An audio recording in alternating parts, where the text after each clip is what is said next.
to be named, and the next one is the Binibining Pilipinas Globe.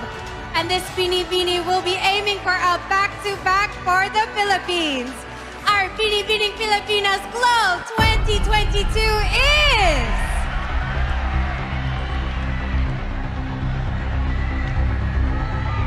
Binibining 17, Fernandez from Tacloban!